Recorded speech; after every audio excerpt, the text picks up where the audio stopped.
നിയോഗത്താലി. തനിക്ക് ചായാനൊരു ചുമൽ കിട്ടിയതുപോലെ ശ്രീനന്ദ പാർവതിയുടെ തോളിലേക്ക് മുഖം പൂഴ്ത്തി വിങ്ങി പൊട്ടിക്കരഞ്ഞു. അതേസമയം തന്നെ ആ കാഴ്ച കണ്ടുകൊണ്ടുവന്ന സിന്ധുവും മക്കളും അടക്കി പിരിച്ചു ചിരിച്ചു. ഓ, അവളുടെ ഒരു പൂങ്കണ്ണീര് കണ്ടില്ലേ? സാക്ഷി അവളെ നോക്കി പറഞ്ഞതും സിന്ധു ഒന്ന് പുച്ഛത്തിൽ ചിരിച്ചു വിട്ടു. അപ്പോൾ തന്നെ ഏകദേശം എല്ലാവരും കഴിച്ചിട്ട് പുറത്തേക്കിറങ്ങി വന്നു. മാധവൻ സജീവന്റെ അടുത്തേക്ക് ചെന്നു. സജീവ, ഞങ്ങൾക്ക് 3 മണിയാകുമ്പോൾ വീട്ടിൽ ചെന്ന് കയറണം. ഇപ്പോൾ തന്നെ 1 മണി കഴിഞ്ഞു. ഏകദേശം ഇവിടുന്ന് 1 മണിക്കൂർ യാത്രയുണ്ട്. മാത്രമല്ല, ഈ സമയമായതുകൊണ്ട് ചിലപ്പോൾ ബ്ലോക്ക് ഉണ്ടാവാൻ ചാൻസ് ഉണ്ട്. ഞങ്ങൾ ഇറങ്ങട്ടെ? മാധവൻ ചോദിച്ചപ്പോൾ സജീവന്റെ കണ്ണുകൾ തിരിഞ്ഞതത്രയും ശ്രീനന്ദയായിരുന്നു. ശ്രീമോൾ എവിടെ? അയാൾ പരിസരം മറന്നതുപോലെ ചുറ്റും നോക്കി പിറുപിറുത്തുകൊണ്ട് സ്വയം ചോദിച്ചു. അപ്പോഴാണ് അവിടെ പാർവതിയുടെ തോളിൽ മുഖം പൂഴ്ത്തി നിൽക്കുന്ന ശ്രീനന്ദയെ അയാൾ കാണുന്നത്. സജീവൻ വേഗം ശ്രീനന്ദയുടെ അടുത്തേക്ക് ചെന്നു. മോളെ, അവരിറങ്ങാൻ നിൽക്കുന്നു, മോള് വാ. പതിയെ ശ്രീനന്ദയെ പാർവതിയിൽ നിന്നും സജീവൻ അടർത്തി മാറ്റി. കാറിലേക്ക് കയറും മുമ്പ് സജീവന്റെ അതിരങ്ങൾ ശ്രീയുടെ നെറ്റിയിൽ അമർന്നു. അത്രമേൽ ആർദ്രമായൊരു ചുംബനത്തിന്റെ കണ്ണീരുപ്പ് അതിൽ കലർന്നിരുന്നു. ശ്രീനന്ദ പോകുന്നത് കണ്ട് സന്തോഷിച്ചു നിന്ന സിന്ധുവിന് ആ കാഴ്ച തീരെ ഇഷ്ടപ്പെട്ടില്ല. അവരുടെ മുഖം ദേഷ്യം കൊണ്ട് വലിഞ്ഞു മുറുകി. അപ്പോഴേക്കും ശ്രീനന്ദ ഇന്ദിരയ്ക്ക് പിന്നാലെ കാറിലേക്ക് കയറി.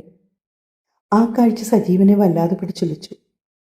അങ്ങ് അകലെ നിന്നുള്ള ശ്രീദേവിയുടെ തേങ്ങിക്കരച്ചിൽ അയാളുടെ കാതിൽ മുഴങ്ങി. അതേസമയം സിന്ധു മക്കളും ഒരു ചിരിയോടെ ആ കാഴ്ചകളെല്ലാം കണ്ട് ആസ്വദിച്ചു നിന്നു.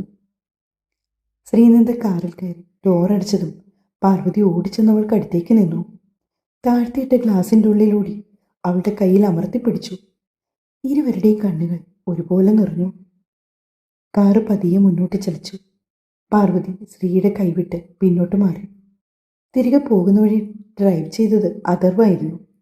അവൻ്റെ മുഴുവൻ ദേഷ്യവും അവൻ്റെ ഡ്രൈവിങ്ങിലുണ്ടായിരുന്നു. ഇന്ദിരയും മാധവനും ഒന്നും പറയാൻ പോയില്ല. കാരണം അവർക്കും അറിയാവുന്നതാണ് അവൻ്റെ ദേഷ്യം. ഇന്ദിരയ്ക്ക് നല്ല ഭയമുണ്ടായിരുന്നു അവൻ ദേഷ്യത്തിൽ എന്തെങ്കിലും ശ്രീനന്ദയോട് പറയുമോ എന്ന്. പക്ഷെ ഭയന്നതുപോലെ അതുമാത്രം ഉണ്ടായില്ല. ആരുടെയും ചോദ്യങ്ങൾക്ക് മുൻപ് മറുപടി നൽകാൻ കഴിയില്ല എന്നതുപോലെ ശ്രീനന്ദ സീറ്റിലേക്ക് തല ചാരി കണ്ണുകൾ അടച്ചു പിടിച്ചു. അടച്ചു പിടിച്ച മിഴികൾക്കിടയിലൂടെ കണ്ണുനീർ ഒഴുകിയിറങ്ങുന്നത് കണ്ടതും ഇന്ദിരയ്ക്ക് വല്ലാത്ത മനോവേദന തോന്നി. ഈ കുട്ടിയുടെ കണ്ണുനീരിന് താൻ കൂടി ഒരു കാരണമാണല്ലോ എന്നോർക്കെ അവരുടെ ഉള്ളു വീണ്ടും വീണ്ടും വേദനിച്ചു. പക്ഷെ അവരും നിസ്സഹായിയായിപ്പോയി ആ നിമിഷം. അവരുടെ കാറ് വീട്ടുമുറ്റത്തേക്ക് കയറിയ പാടെ തന്നെ അഥർവ് ഡ്രൈവർ സീറ്റിൽ നിന്നും ചാടിയിറങ്ങി. എന്നിട്ട് ഡോറ് ശക്തിയിൽ വലിച്ചടിച്ചുകൊണ്ട് വീടിൻ്റെ അകത്തേക്ക് കയറിപ്പോയി. അവന് തൊട്ടു പിന്നാലെ ഇറങ്ങി വന്ന് ആരതി ഒഴിയാനായി അവനെ അവിടെ തടഞ്ഞു നിർത്തണമെന്നുണ്ടായിരുന്നെങ്കിലും ഒരു വേള അവൻ്റെ ദേഷ്യം ഓർമ്മ വന്നതും ഇന്ദിര ആ ഉദ്യമം വേണ്ടെന്നു വെച്ചു. ചുറ്റും നടക്കുന്നതൊന്നും അറിയാതെ ശ്രീനന്ദ ചെറിയൊരു മയക്കത്തിലേക്ക് വഴുതി വീണിരുന്നു. ഇന്ദിര അവളെ പതിയെ തട്ടി വിളിച്ചു. മോളെ ശ്രീനന്ദേ, എഴുന്നേക്ക്, വീടെത്തി. കുഞ്ഞു കുട്ടികളെ പോലെ കണ്ണു തിരുമ്മി മെല്ലെ അവൾ മിഴികൾ തുറന്നു. ഒരു നിമിഷം വേണ്ടി വന്നവൾക്ക് ഇപ്പോൾ സംഭവിച്ചുകൊണ്ടിരിക്കുന്നത് യാഥാർത്ഥ്യമാണെന്ന് മനസ്സിലാക്കിയെടുക്കാൻ. ഇറങ്ങി വാ, വീടെത്തി. ഇന്ദിര വീണ്ടും പറഞ്ഞതോടെ അവൾ അവർക്കൊപ്പം പുറത്തേക്കിറങ്ങി. അവളുടെ കണ്ണുകൾ മൊത്തത്തിൽ അവിടെ ആകെ സഞ്ചരിച്ചു. വലിയ വീടും വീടിന് മുമ്പിലെ ഗാർഡനുമെല്ലാം ഒന്ന് നോക്കിക്കണ്ട് ശ്രീനന്ദ. ഞാൻ പറഞ്ഞില്ലേ, അഥർവ് ഇത്തിരി ദേഷ്യത്തിലാണ്. അതുകൊണ്ട് മോൾ അകത്തേക്ക് കയറുക. ഇന്ദിര അത് പറഞ്ഞപ്പോൾ ശ്രീനന്ദ ചുറ്റിനു നോക്കി. അഥർവ് അകത്തേക്ക് പോയി മോളെ. അവൾ അഥർവിനെയാണ് നോക്കുന്നതെന്ന് മനസ്സിലായത് ഇന്ദിര പറഞ്ഞു. ഇന്ദിര തന്നെയാണ് അവളെ കൈപിടിച്ചകത്തേക്ക് കയറ്റിയത്. പിന്നാലെ തന്നെ അവരുടെ ബന്ധുക്കൾ ഓരോരുത്തരായി അവരവരുടെ കാറുകളിൽ വന്നിറങ്ങി.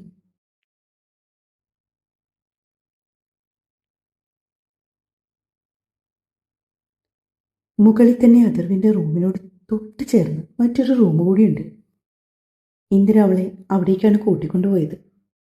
കാര്യം അവർക്കും അറിയാം. താഴെയിരിക്കുന്ന ബന്ധുജനങ്ങൾക്കിടയിൽ നിന്ന് പല തരത്തിലുള്ള മുറുമുറുപ്പുകൾ ഉണ്ടാകും. അതൊക്കെ ഒരുപക്ഷെ ശ്രീനന്ദ കേട്ടാൽ അവൾക്ക് വീണ്ടും വേദനിക്കും.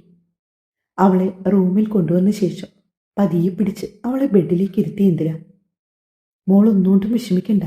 എനിക്കറിയാം മോൾ ഇത്രനാളും കഴിഞ്ഞത് എങ്ങനെയുള്ള സാഹചര്യങ്ങളിൽ കൂടിയാണെന്ന്.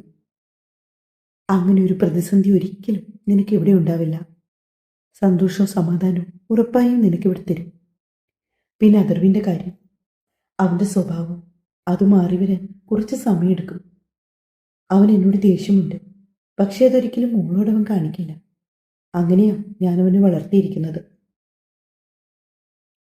മുൻപൊന്നും അവൻ്റെ സ്വഭാവം ഇങ്ങനെയല്ലായിരുന്നു. അവൻ്റെ ആദ്യ വിവാഹത്തിന് ശേഷം അവൻ്റെ ലൈഫിൽ കുറച്ച് കാര്യങ്ങൾ സംഭവിച്ചു. അതിനുശേഷമാണ് എൻ്റെ മോൻ ഇങ്ങനായത്. അതൊക്കെ ഞാൻ മോൾക്ക് സമയം പോലെ പറഞ്ഞു തരാം. ശ്രീനന്ദയുടെ കവിളിൽ തട്ടി പതിയെ അത് പറഞ്ഞുകൊണ്ട് ഇന്ദിര റൂമിന് പുറത്തേക്ക് ഇറങ്ങാൻ തുടങ്ങി. പിന്നെ പതിയെ എന്തോ ഓർമ്മ വന്നതുപോലെ അകത്തേക്ക് കയറി. മോൾക്ക് കുളിച്ചു മാറാനുള്ള വസ്ത്രങ്ങളെല്ലാം കബോർഡിലുണ്ട്. ഞാൻ എല്ലാം വാങ്ങി വെച്ചിട്ടുണ്ട്. പാകമാകുമോന്ന് നോക്ക്, അല്ലെങ്കിൽ നമുക്ക് വൈകിട്ട് പോയി പുതിയത് വേറെ വാങ്ങാം. അതും പറഞ്ഞുകൊണ്ട് പതിയെ അവളിരുന്ന റൂമിന്റെ ഡോർ ചാരി ഇന്ദിര താഴേക്ക് ഇറങ്ങി. താഴെ ലിവിംഗ് റൂമിലിരുന്ന ബന്ധുക്കളുടെ എല്ലാവരുടെയും ശ്രദ്ധ താഴേക്ക് ഇറങ്ങി വരുന്ന ഇന്ദിരയിലാണ്. വല്ലാത്തൊരു വെപ്രാളത്തോടെയാണ് ഇന്ദിര താഴേക്ക് ഇറങ്ങി വന്നത്.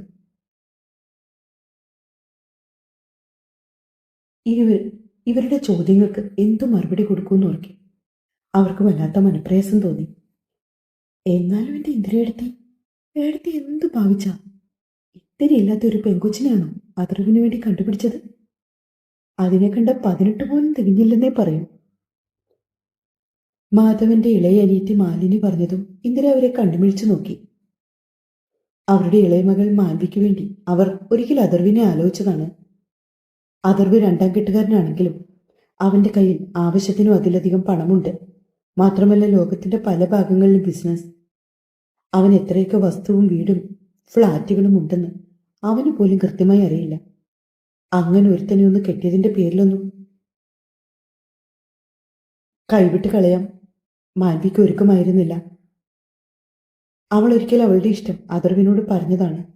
അന്ന് പക്ഷെ അവൾക്ക് വിവാഹം കഴിക്കാനുള്ള പ്രായമായില്ലെന്ന് പറഞ്ഞ് ഒഴിഞ്ഞു മാറിയവനാണ് ഇന്നൊരു കൊച്ചു പെണ്ണിനെയും താലി കെട്ടിക്കൊണ്ട് വന്നിരിക്കുന്നത്. ഇതിനേക്കാൾ പ്രായമുള്ള എൻ്റെ മാലിനിമോള് അവന് വേണ്ട, ഈ കൊച്ചു പെണ്ണിനെ. മാലിനി പറഞ്ഞു. ശ്രീമോള് ഡിഗ്രിക്ക് പഠിക്കുമോ? അവൾക്ക് പ്രായമില്ലെന്ന് കണ്ടാൽ തോന്നും. അത്രയേ ഉള്ളൂ.